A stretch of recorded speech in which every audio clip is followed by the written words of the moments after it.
This is the Tamobyke 1500W motorcycle-style electric bike, and it honestly surprised me when I first unboxed it. I wasn't fully sure what to expect, but seeing the frame up close, the fat tires, the retro meets modern design, I knew right away this was something a bit different from the average e-bike for getting around town or for just cruising open roads. Let me walk you through what it's actually like to use this bike, especially if you're either just getting into e-bikes or you want something with a bit more power for commuting, school, or even some off-road fun.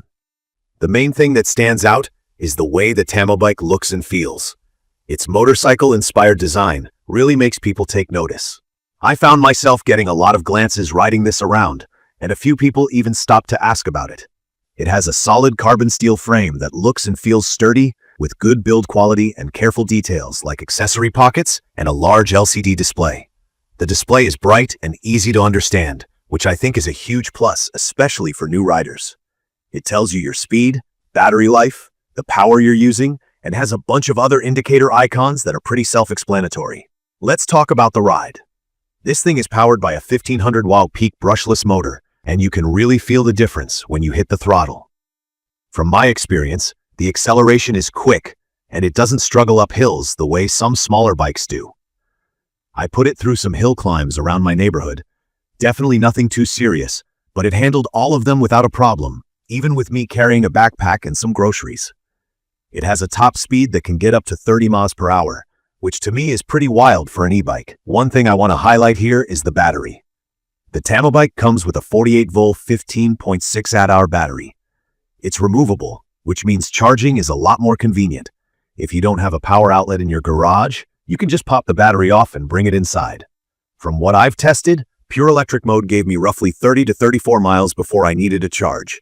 If you use the pedal assist, you can really stretch that distance, and the company says it's possible to get over 60 miles with moderate pedaling.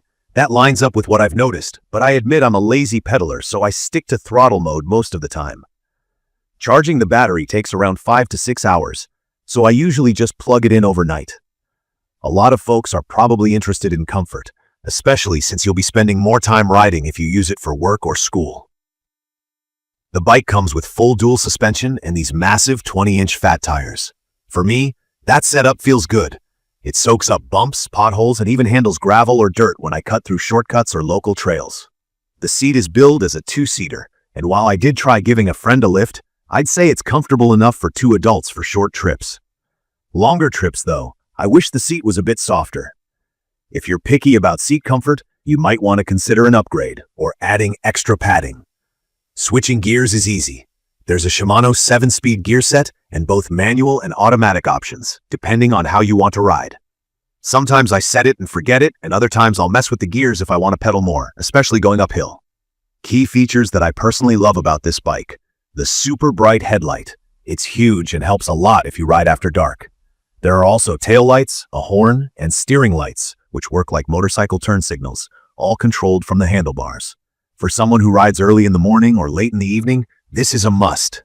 The brakes are disc style, so stopping power is fine for regular rides. That said, I did notice during some harder stops, it could get a bit shaky.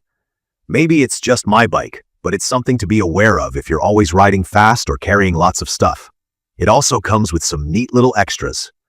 A storage pouch under the seat that holds the toolkit and charger. I stash my phone in there too, since there's a spot made for it, and it's handy if you want to pull up maps.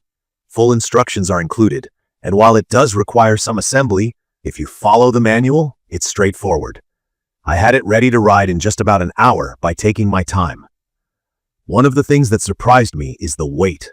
This bike isn't light. It comes in at close to 98 pounds because of the big frame, fat tires, and battery. It feels super stable, but I wouldn't want to carry it up a bunch of stairs or throw it in the back of a small car. Portability isn't its strong point, so if you need an e-bike that you're going to move a lot or store in small spaces, that's something to consider. From my experience, the Tamabike shines most as a daily commuter, a fun ride for weekends, and something you can confidently take on mixed terrain, like dirt, snow, wet grass, or rocky trails. I borrowed it on a rainy day, and it handled puddles and mud without sliding around, which was pretty impressive. The fat tires really make a difference here.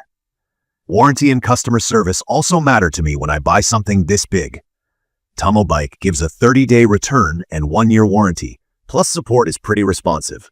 That's a nice touch, especially if you run into any issues early on. Some areas could be improved too, based on how I feel after a couple weeks. Like I said, the brakes can get a little shaky, and the seat could be more comfortable for longer rides. The front fork isn't the highest end I've seen on e-bikes, so if you plan on doing a lot of off-roading, it might be a weak spot.